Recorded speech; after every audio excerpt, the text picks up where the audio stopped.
Hello, my name is Trudy and I'm from Hertfordshire Family Services Broxbourne. Today I'm going to read you a story. Let's have a look inside my basket and see what we can find. Oh, the story basket has a snail in it. It's a rather large snail, isn't it? It's one that lives in my garden. This one doesn't eat all my lettuces though. And I have found a rather splendid looking whale. Oh my days, look at that lovely whale. Whoa. Oh, there you are, Mr. Whale. And I bet you've guessed what the story is, haven't you?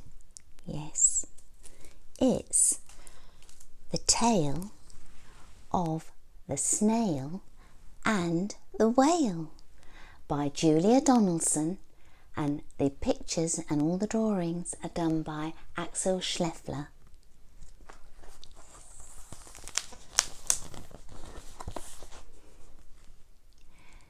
This is the tale of a tiny snail and a great big grey-blue humped-back whale.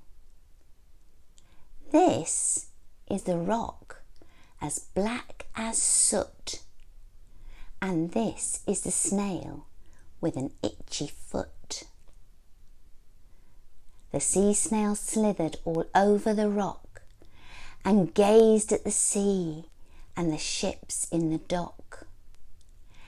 And as she gazed, she sniffed and sighed. The sea is deep and the world is wide. How I long to sail, said the tiny, tiny snail.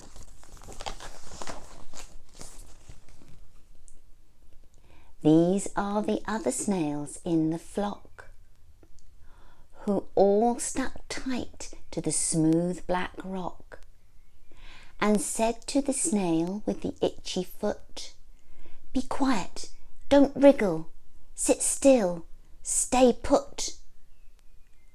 But the tiny sea snail sighed and sniffled, then cried, "I've got it, I'll hitch a lift." This is the trail of the tiny snail, a silvery trail that looped and curled and said, written on the rock, "Lift wanted around the world." A very determined snail who wants to see the world.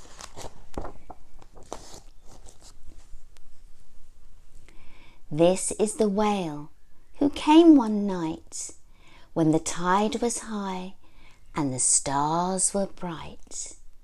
A humpback whale, immensely long, who sang to the snail a wonderful song of shimmering ice and coral caves and shooting stars and enormous waves. And this is the tale of the humpback whale. He held it out of the starlit sea and said to the snail, "Come, sail with me."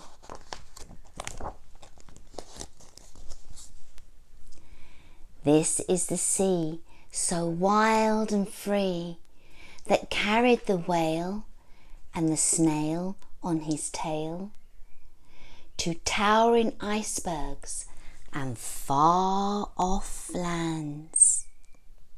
Wow. And fiery mountains and golden sands. These are the waves that arched and crashed, that foamed and frolicked and sprayed and splashed. The tiny snail on the tail of the whale.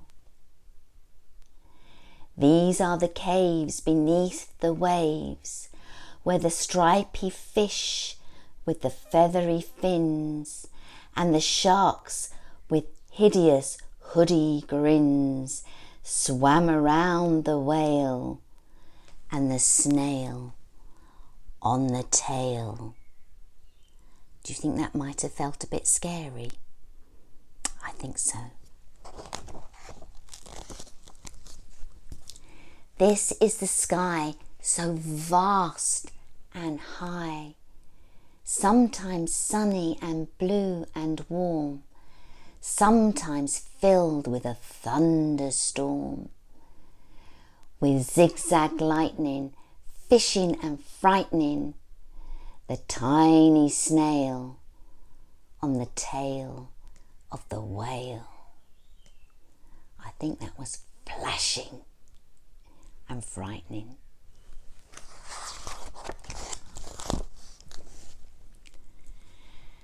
And she gazed at the sky, the sea, the land, the waves and the caves and the golden sand. She gazed and gazed, amazed by all, and she said to the whale, "I feel so small." Then came the day the whale lost his way.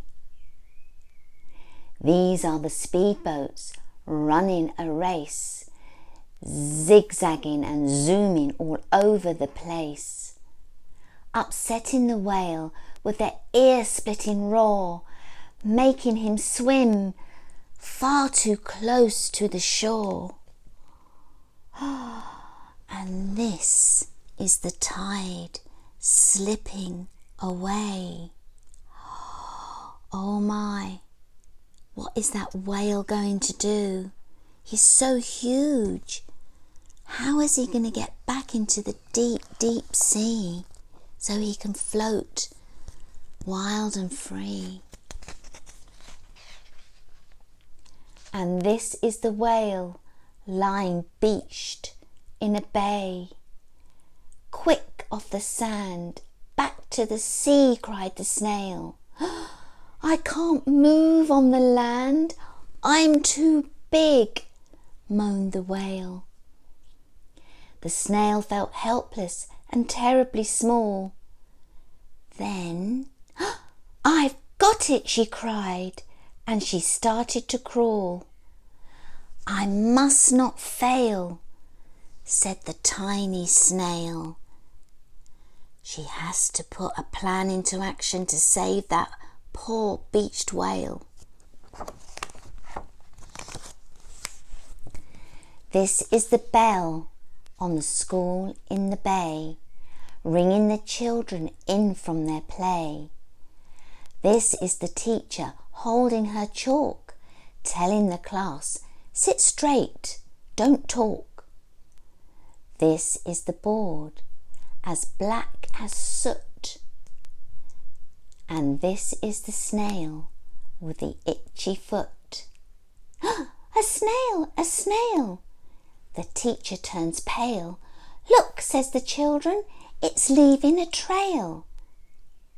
This is the trail of the tiny snail, a silvery trail saying, save the whale. These are the children running from school, fetching the fireman, digging a pool, squirting and spraying to keep the whale cool. They're working so hard, aren't they, to rescue the whale, keeping it wet, keeping it cool. This is the tide coming into the bay, and these are the villagers shouting, hooray! As the whale and the snail travel safely away. They rescued the whale. Well done, everybody.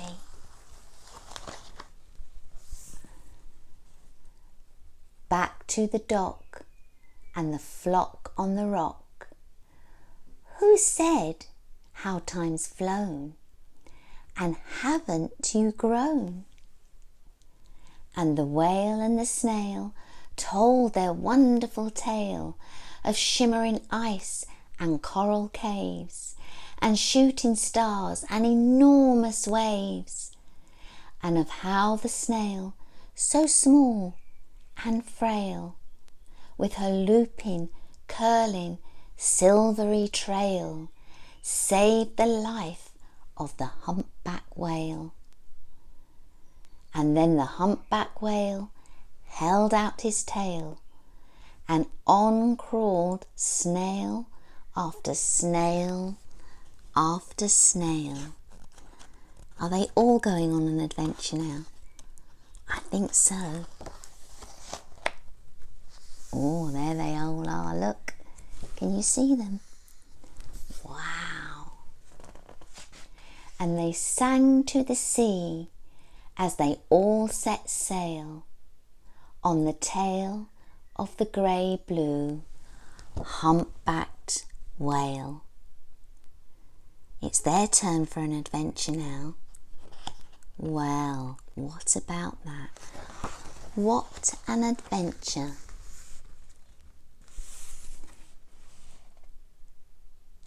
What an adventure. That's the end of that lovely story. I'm sure you've seen the animation that came out of Christmas. It's nice to read the book though as well, isn't it? It's time for me to go now. I loved reading that story to you. I'll see you all again very soon. Bye bye for now. Bye bye.